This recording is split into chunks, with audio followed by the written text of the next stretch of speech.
Assalamualaikum warahmatullahi wabarakatuh. Pada video pembelajaran kali ini kita akan mempelajari tentang pemenuhan kebutuhan oksigenasi.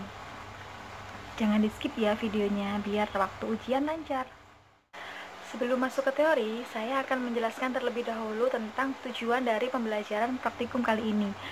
Tujuan yang pertama, setelah mengikuti praktikum kali ini, diharapkan mahasiswa dapat menyiapkan alat untuk pemberian kebutuhan oksigenasi dan mencegah terjadinya hipoksia atau kondisi kurangnya pasokan oksigen sesuai dengan pedoman yang telah diberikan. Tujuan yang kedua, mahasiswa dapat memberikan bantuan kebutuhan oksigen dengan benar sesuai dengan prosedur yang ada pada job sheet. Lanjut ke teori ya.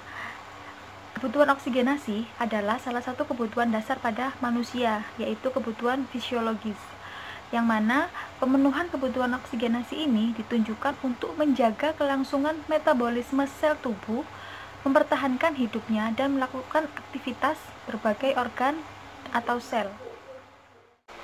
Yang pertama yang akan kita bahas yaitu sistem tubuh yang berperan dalam kebutuhan oksigenasi. Sistem pernafasan berperan dalam pemenuhan kebutuhan oksigenasi yang terdiri atas saluran pernafasan bagian atas, saluran pernafasan bagian bawah, dan juga paru-paru. Yang pertama yaitu saluran pernapasan bagian atas.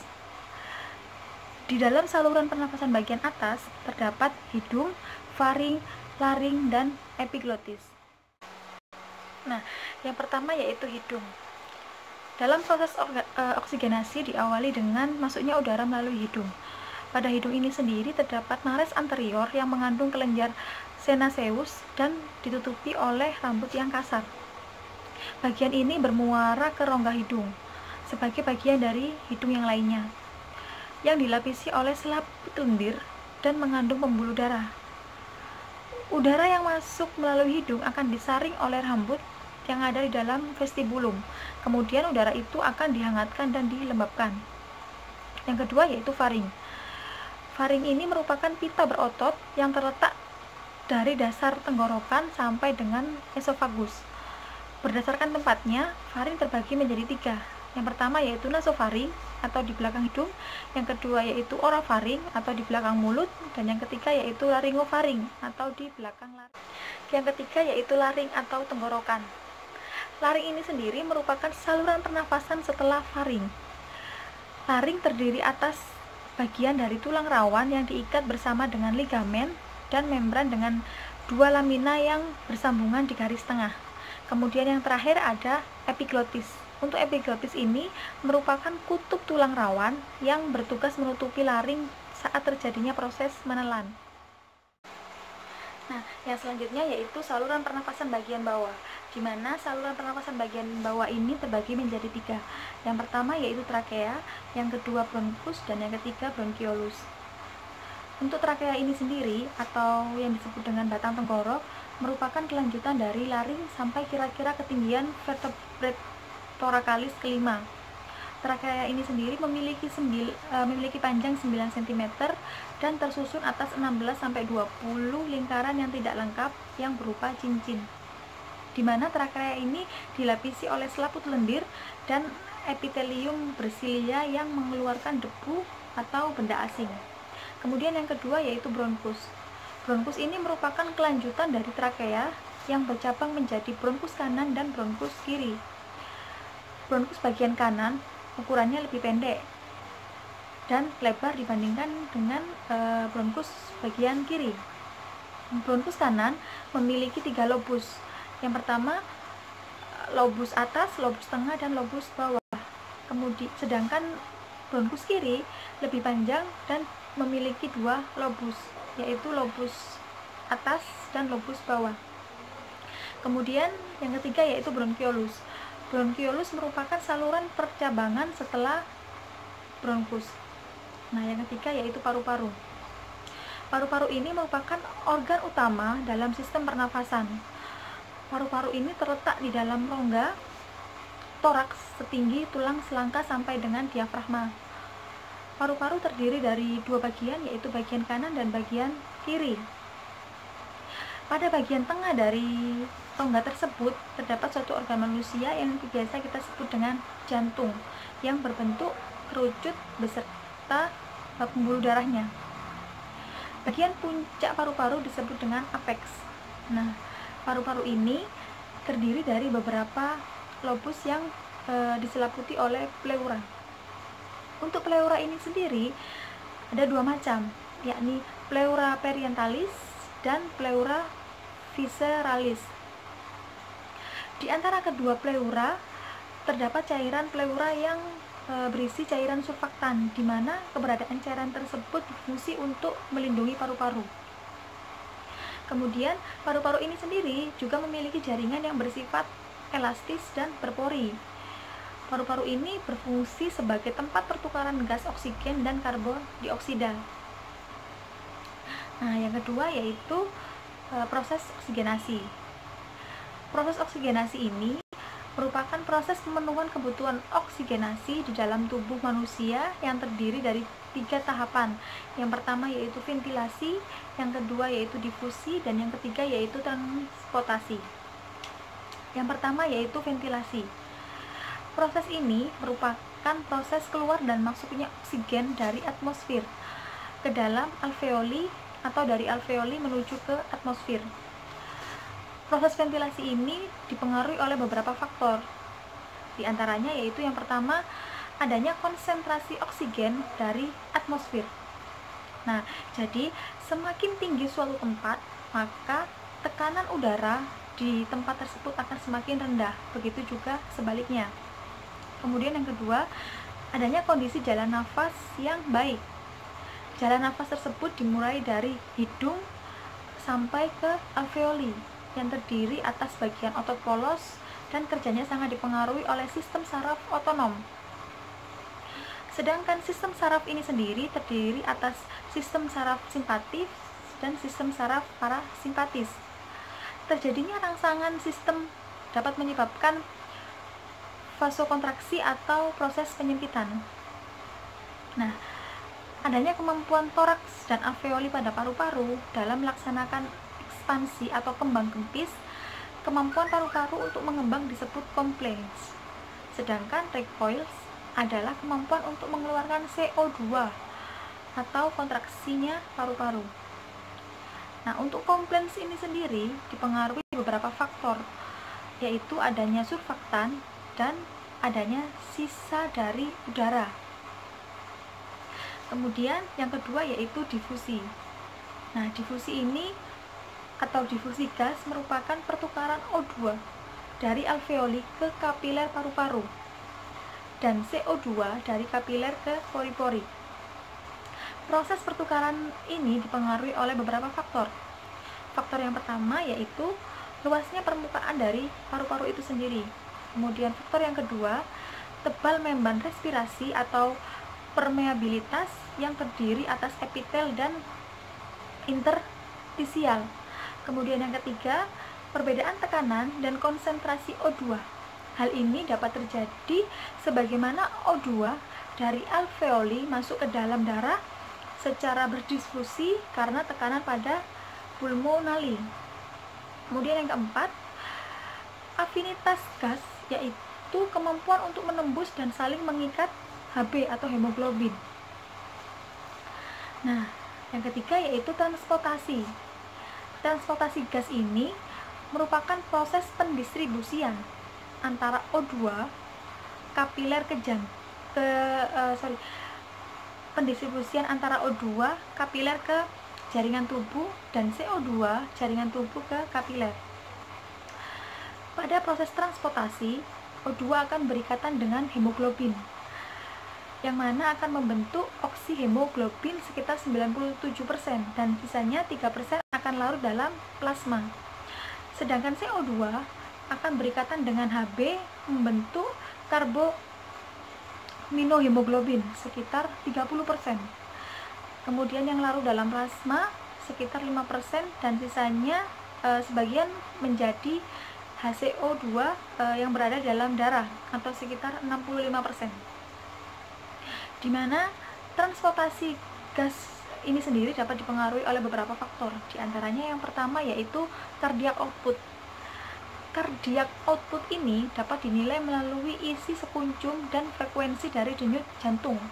Kemudian yang kedua, kondisi dari si pembuluh darah itu sendiri. Ya, misalnya dia banyak melakukan aktivitas dan juga aktivitasnya seperti olahraga atau mengangkat beban berat. Nah, selanjutnya yaitu faktor-faktor yang mempengaruhi kebutuhan oksigen, di mana ada beberapa faktor. Yang pertama yaitu saraf otonomik. Saraf otonomik ini merupakan rangsangan simpatik dan parasimpatik dari saraf otonomik, dapat mempengaruhi kemampuan untuk dilatasi dan kontraksi. Hal ini dapat terlihat simpatis maupun parasimpatis. Kemudian yang kedua, karena hormon ataupun obat. Semua hormon termasuk derivat katecholamin dapat melebarkan saluran pernafasan. Dan obat yang tergolong parasimpatis seperti sulfas atropin yang dapat melebarkan saluran nafas. Kemudian yang ketiga yaitu terjadinya alergi pada saluran pernafasan atau saluran nafas. Banyak sekali faktor yang dapat menimbulkan alergi, antara lain adanya debu yang dapat atau yang terdapat di dalam pernafasan. Faktor ini menyebabkan bersin bila terdapat rangsangan di daerah nasal. Kemudian yang nomor 4 yaitu perkembangan. Tahap perkembangan anak dapat dipengaruhi dari adanya kebutuhan oksigen, karena usia organ dalam tubuh seseorang akan berkembang dengan usia perkembangan. Yang kelima yaitu lingkungan, di mana kondisi dari lingkungan ini dapat mempengaruhi oksigenasi, seperti faktor alergi, ketinggian tanah, suhu, dan kondisi tersebut mempengaruhi kemampuan dari adaptasi. Yang terakhir yaitu faktor perilaku, di mana faktor perilaku yang dapat mempengaruhi kebutuhan dari oksigenasi ini sendiri adalah perilaku dalam mengkonsumsi makanan atau bagaimana status nutrisi dari seseorang tersebut. Selanjutnya yaitu oksigenasi yang tidak adekuat, di mana oksigenasi yang tidak adekuat ini terbagi menjadi dua. Yang pertama yaitu hipoksia, dan yang kedua yaitu penurunan pola pernafasan. Untuk hipoksia ini sendiri merupakan kondisi tidak tercukupinya pemenuhan kebutuhan oksigen dalam tubuh akibat defisiensi oksigen, atau terjadi karena peningkatan penggunaan oksigen dalam tingkatan sel, ditandai dengan adanya warna kebiruan pada kulit seseorang atau biasa disebut dengan sianosis. Secara umum, terjadinya hipoksia ini disebabkan oleh menurunnya kadar hemoglobin di dalam tubuh seseorang. Kemudian bisa juga terjadi karena menurunnya difusi O2 dari alveoli ke dalam darah. Kemudian menurunnya perfusi jaringan atau gangguan ventilasi yang dapat menurunkan konsentrasi dari oksigen itu sendiri. Nah, yang kedua yaitu penurunan pola pernafasan. Untuk penurunan pola pernafasan ini merupakan perubahan pola pernafasan. Nanti ada beberapa bentuknya. Yang pertama yaitu tachypnea, di mana tachypnea ini merupakan pernafasan yang memiliki frekuensi lebih dari 24 kali per menit. Proses ini terjadi karena paru-paru dalam keadaan atelektasi atau terjadinya emboli. Nah, yang kedua bradypnea, di mana bradypnea ini merupakan pola pernafasan yang lambat dan kurang dari 10 kali per menit. Yang nomor 3 yaitu hiperventilasi, merupakan cara tubuh dalam mengkompensasi peningkatan jumlah oksigen di dalam paru-paru agar pernafasan lebih cepat dan lebih dalam. Kemudian yang nomor 4 ada Kussmaul, di mana Kussmaul ini merupakan pola pernafasan yang cepat dan dangkal yang dapat ditemukan pada orang dalam keadaan asidosis metabolik. Yang nomor 5 yaitu hipoventilasi. Untuk hipoventilasi ini sendiri merupakan upaya tubuh seseorang untuk mengeluarkan CO2 dengan cukup yang dapat dilakukan pada saat ventilasi alveolar, serta tidak cukupnya penggunaan oksigen yang ditandai dengan adanya rasa nyeri pada dada seseorang ketika dia bernafas atau mengeluarkan nafas. Kemudian nomor 6 ada dyspnea, di mana dyspnea ini merupakan perasaan sesak dan berat pada saat pernafasan. Hal ini dapat disebabkan karena adanya perubahan kadar gas atau jaringan. Yang nomor 7 yaitu ortopneu. Ortopneu ini merupakan kesulitan bernafas dalam posisi duduk maupun berdiri. Yang nomor 8 Sinus, di mana sinus ini merupakan siklus pernafasan yang amplitudenya naik, turun, berhenti, kemudian mulai dari siklus yang baru. Kemudian yang nomor 9 yaitu pernafasan paradoksial, di mana pernafasan paradoksial ini merupakan pernafasan yang ditandai dengan pergerakan dinding paru yang berlawanan arah dari keadaan normal. Yang nomor 10 yaitu biot. Biot ini merupakan pernafasan dengan irama yang mirip dengan sinus, tetapi amplitudenya tidak teratur. Yang nomor 11 yaitu stridor. Nah, stridor ini merupakan pernafasan bising yang terjadi karena penyempitan pada saluran pernafasan. Dan yang terakhir ada apneu. Apneu itu yaitu henti nafas. Yang selanjutnya yaitu obstruksi jalan nafas. Di mana obstruksi jalan nafas ini merupakan kondisi pernafasan yang terjadi akibat ketidakmampuan seseorang dalam batuk secara efektif. Dapat disebabkan oleh sekresi yang kental ataupun berlebihan akibat adanya suatu penyakit. Yang terakhir yaitu pertukaran gas. Pertukaran gas ini merupakan kondisi penurunan gas baik oksigen maupun karbon dioksida antara alveoli paru, sistem vaskuler yang disebabkan oleh sekresi yang kental ataupun imobilitas akibat suatu penyakit dari sistem saraf. Terjadinya pertukaran gas ini menunjukkan kapasitas difusi yang menurun. Kemudian yang nomor 5 yaitu pemberian oksigen. Nah, dalam pemberian oksigen atau tabung oksigen adalah suatu silinder atau botol yang terbuat dari bahan baja yang berfungsi sebagai tempat untuk menyimpan gas oksigen dengan tekanan kerja yang tertentu. Nah, adapun bagian-bagian dari tabung oksigen itu sendiri, yang pertama ada tabung oksigen itu sendiri, kemudian yang kedua ada flow meter, kemudian yang nomor 3 ada regulator, dan yang nomor 4 ada humidifier. Untuk flow meter yaitu alat yang digunakan untuk mengatur dosis pemberian oksigen, di mana ukuran oksigen yang diberikan antara 1 sampai dengan 10. Kemudian regulator. Regulator ini alat yang berfungsi sebagai atau alat yang mengatur besarnya tekanan kerja. Dan kalau humidifier yaitu berisi air DTT ataupun air aquades. Kemudian adapun metode pemberian oksigenasi ini terbagi menjadi 2. Yang pertama yaitu sistem aliran rendah, dan yang kedua yaitu sistem aliran tinggi.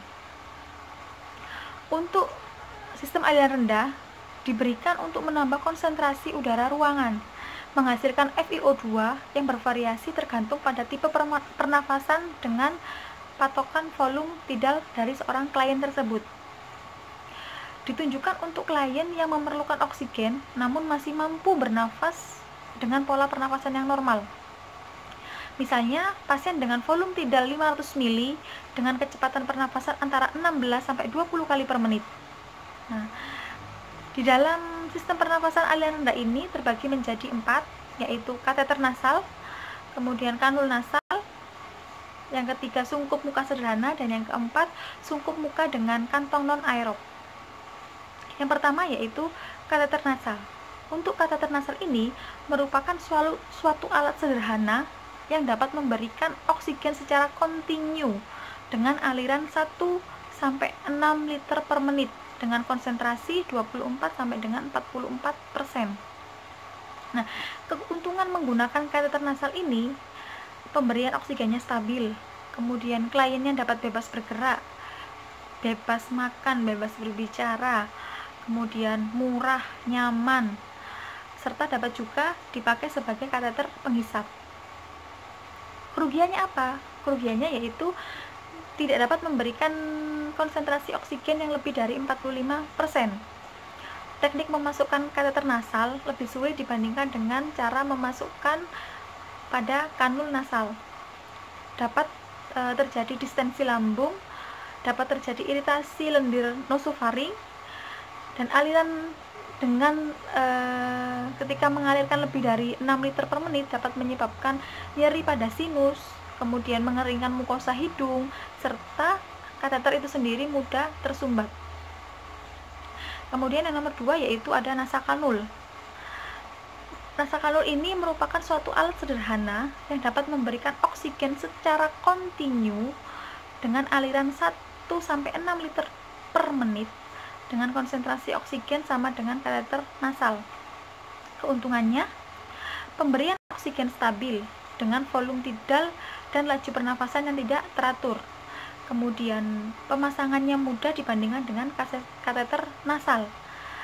Kemudian klien bebas makan, bebas berbicara, dan lebih mudah untuk ditolerir klien, dan pada klien akan merasakan nyaman.